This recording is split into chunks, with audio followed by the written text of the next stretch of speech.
Your name's Billy. You're eating at Nacho Daddy because you can afford to get fast food with all the bills you make. So much that you gawk at it once more when your bank shows purchases of 3 vending machines and a cooler. With a guy named Billy wanted a cooler. And then it hits you. You were never named Billy. It was your account, but impersonation, fraudation, all the more plausible with the invention of the Internet of cyber attacks. With the world becoming more digitized by the minute, conflicts internationally or near take advantage of the things connected most interpersonally with our lives. The overwhelming majority, untrained and defenseless, leaves preventing these casualties in the hands of one stronger than even Batman, the government. Which leads us to inquiring as to how cyber attacks affected the development of Canadian national security. For a while, cyber attacks weren't seen as much of a problem. Malware existed since the computer was made, but so did antiviruses. Though with technology developing so quickly and discreetly, it wouldn't be long till they can catch up. The need to consolidate national cybersecurity was realized as breaches slowly increased in magnitude. From changing the clock on all AT&T systems to stealing billions of dollars worth of companies' customer data, manipulating elections, and accessing foreign government plans. 85% of companies in Canada have experienced data breaches, and big names like Bell and PayPal are no exception. Even IKEA got owned, guys.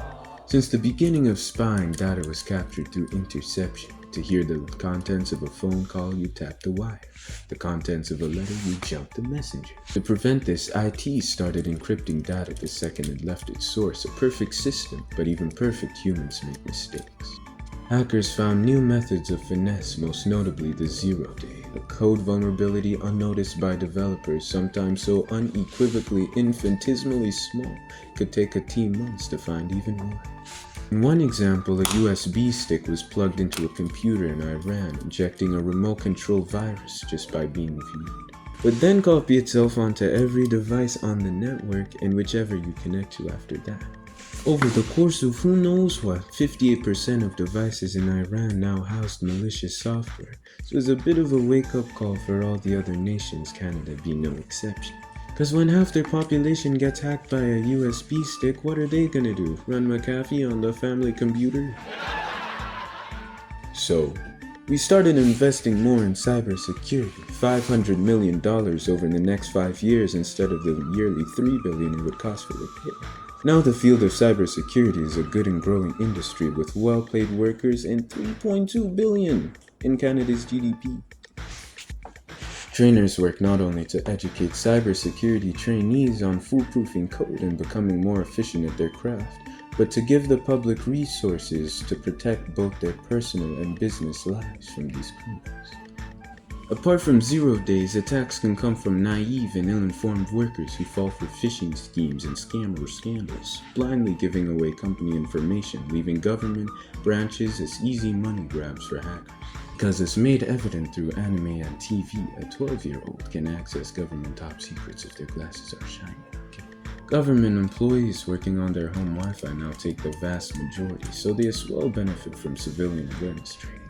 The Canadian government has also upgraded their response by creating a committed cybercrime strategy unit branch in the RCMP.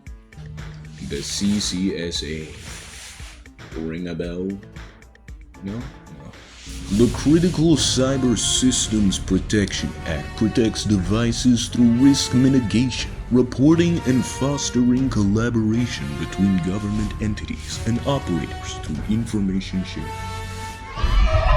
Now, to answer our inquiry question how these breaches impacted the development of Canadian cybersecurity, it seemed that alarming development of malware put Canada into a race to improvement, creating dedicated response teams, training people to detect scandals, and simply fortifying code.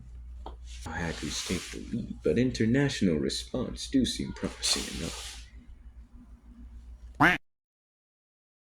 Wait, just checking. The camera hasn't stopped recording, like that. Hallelujah!